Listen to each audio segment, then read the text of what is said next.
Hi po, magandang umaga po. Ang oras ngayon ay 6:31 AM ng umaga. Ang aking tutorial ngayon ay paano tayo kikita kay Paymaya ng libre na wala kang nilalabas na pera kahit piso o anumang halaga. Ito po ay libre talaga po. Si Paymaya po ay may monthly na reward siya. Yun po ang paraan para kang kumita ng libre. Opo.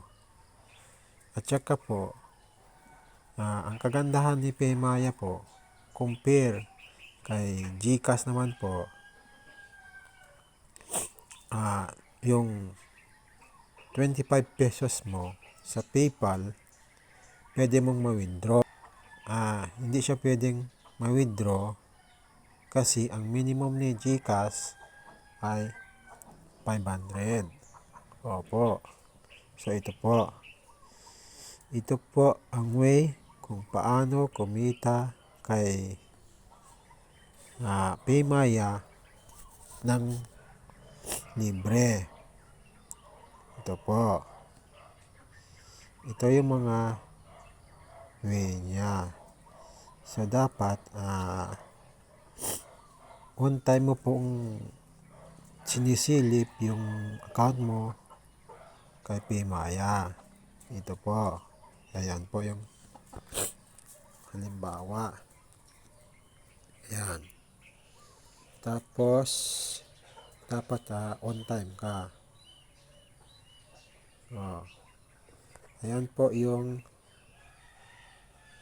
pwede mo siya kitain kay Paymaya. Ito na po expire na. Pero pag nakuhan mo siya, on time ka, ayan, nami-withdraw mo po yan. Ito na po yung aking transaction kay Paymaya. Di ba po?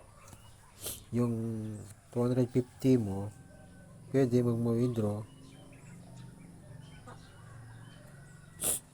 sa pamagitan ni Paymaya.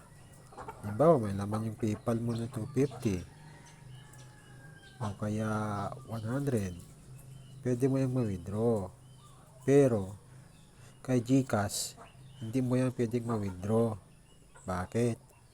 Kasi po, ang minimum kay GCash 500. Tapos ngayon, nagbago na yung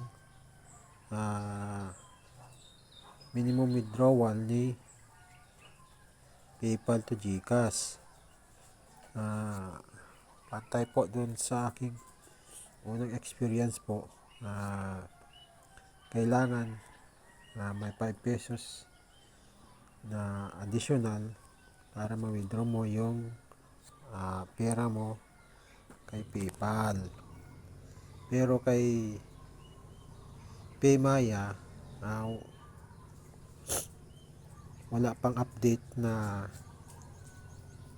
dagdagan yung charge fee ni PayPal to Paymaya.